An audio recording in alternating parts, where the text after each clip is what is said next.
Good afternoon and welcome to the 2014 Leadership Luncheon.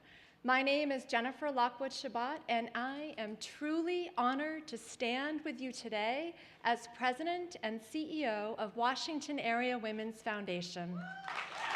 Thank you. I'm proud to say that I have been a part of the Women's Foundation staff for the last 6.5 years, but part of the family for even longer, dating back to 2005 when I attended my very first luncheon. So I have a tremendous appreciation for what it takes to make today possible. So as we begin this afternoon, I first want to thank you, our donors, sponsors, grantee partners, and Leadership Council members. You are champions of change, continually standing together to transform the lives of women and girls in our region, not just today, but every day. At the Women's Foundation, partnership and collaboration are central values and critical to our success. We're able to do the work that we do because of the women and men in this room, along with many others who stand beside us in their commitment, passion, and in some cases, sweat equity. So I want to express my gratitude for 3 partnerships that have been invaluable to me. First, I want to thank our board of directors. Your time, energy, enthusiasm, and leadership is remarkable and inspiring. I also want to recognize, yes.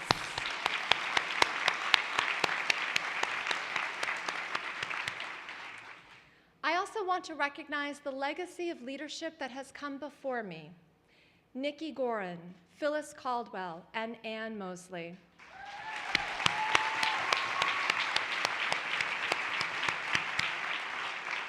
I have been privileged to work with each of you in different capacities and deeply appreciate your continued engagement and commitment to the Women's Foundation and to me personally.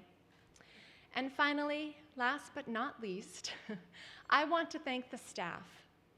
The staff moves mountains every single day to make a difference, and they inspire me to work harder.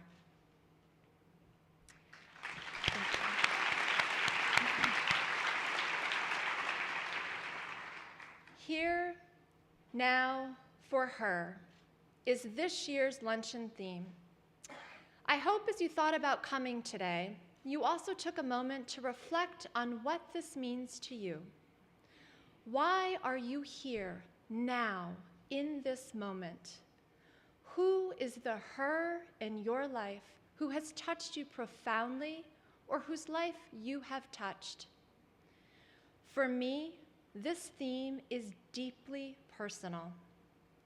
You see, in many ways, I am her. I am here today because of my mother, Diana Lockwood. My mom grew up poor in a small town in New Hampshire, on a working farm, the youngest of 3 sisters. She never had the opportunity to go to college. She met my dad while working as a medical transcriptionist at a VA hospital in Vermont. He was a physician's assistant. They created a wonderful life, 2 kids, me, my brother, and a house that they built on 10 acres of land. And then, the summer I was 10, it all changed. I remember the day well. My parents came home in the middle of the day looking sad, confused, maybe even a little angry. It was the early 80s, and many of you will remember that the recession was hitting the country. A small private doctor's office in our hometown was struggling financially, and so they made a business decision. Lay off the person who made the most, my dad, and the person who made the least, my mom. That one decision changed our lives forever. You see, up until that point, my dad was a high-functioning alcoholic. But being laid off crushed him, and he turned to alcohol frequently and worked only sporadically. We repaired our relationship later in my life, and he was an amazing grandfather to my 2 girls before he passed away 5 years ago. But for the rest of my childhood, it was my mom who got up every day and put one foot in front of the other, consistently working 2 and 3 jobs to make ends meet. I knew that my mom was making great sacrifices so that my brother and I would have opportunities that she did not. I could see how tired and stressed she was, and I'm certain there were many days when she had simply had enough. I learned early on that if I wanted something, I needed to work hard to earn it. I got my first job at 15, and that summer and every summer for the rest of high school, I too worked 2 jobs, selling tickets at the local racetrack by day and waitressing at the local Pizza Hut by night. I worked not because I wanted extra spending money, but to pay for basic necessities and do what I could to save for college. My mom always regretted not having the opportunity, but was determined that her children would. It wasn't easy financially, and I worked full-time the entire way, but I am proud to say I am the first person on my mom's side of the family to not only get a 4-year degree, but also a master's degree. Thank you. Thank you. Today is a big deal for my mom. She's here with my husband, my daughters, and my brother. And she's watching her little girl on stage, running a nonprofit in the nation's capital, remembering some very dark days, and I know she's thinking, damn, it was all worth it.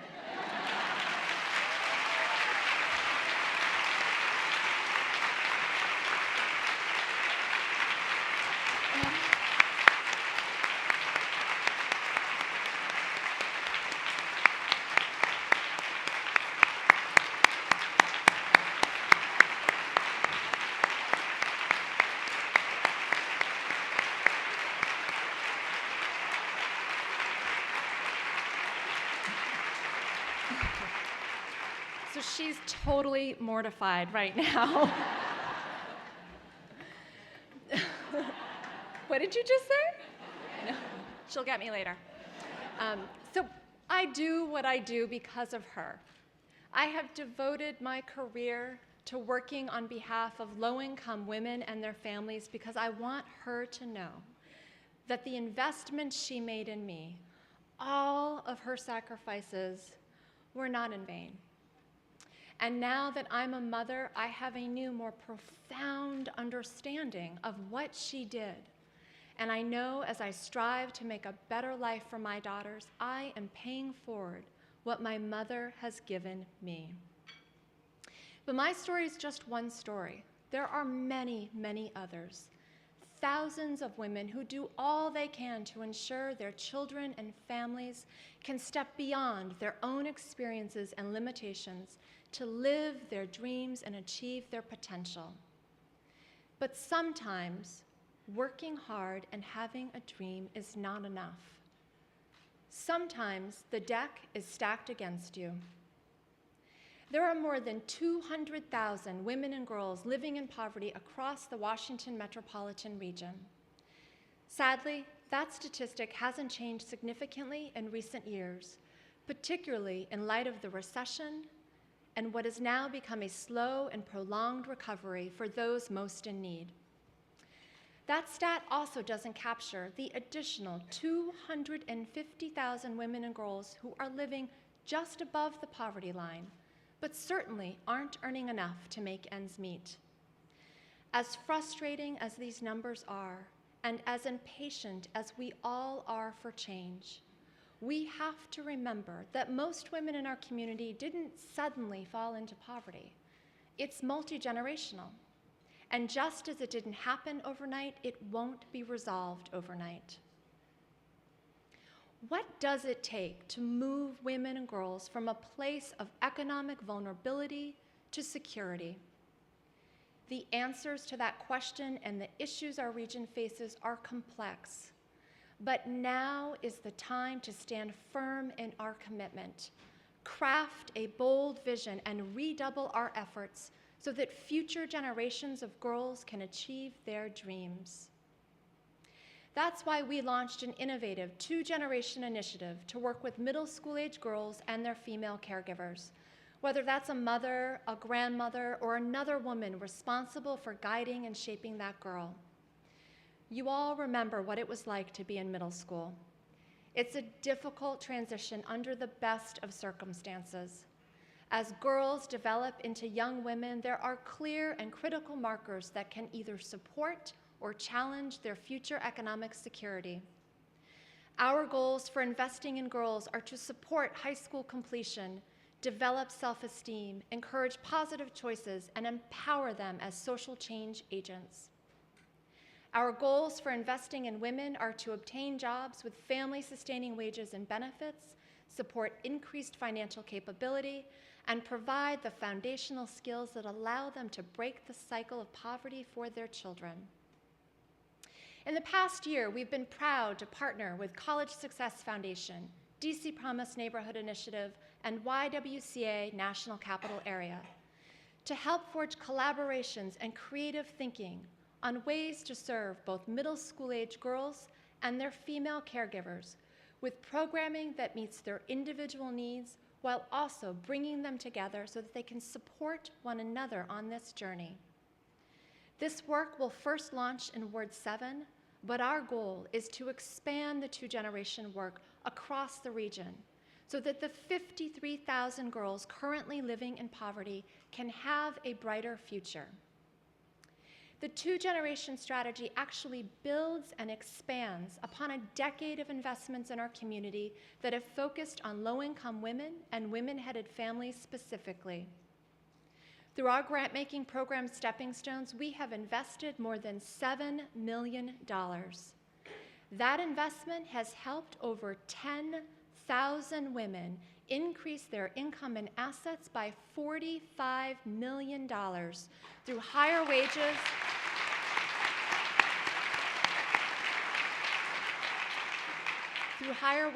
decreased debt, and increased savings.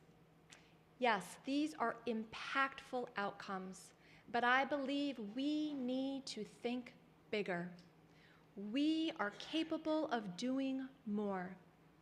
How do we move from 10,000 women to 100,000 or 200,000? My goal is to one day stand before you and say, we've accomplished this, and I believe we can do it. The Women's Foundation has a powerful voice, and we have a responsibility to use that voice and our power as a convener to affect greater change. Our investments in the community are critically important, but so too is our voice and our deep expertise and knowledge. These are tools we can leverage, and it's the combination of our investments and our influence that will ultimately have the greatest impact. But it's not just about us. I know that no one organization can single-handedly end poverty. This will require an unprecedented partnership and collaboration among philanthropy, business, government, nonprofits, and individuals. We need all of you here in this room to help spark a movement. We are poised and ready to lead that movement, and I want each of you to join me. Let's harness our collective strength to in turn strengthen others. This is the time now, because what we do in this moment will shape the future of our communities.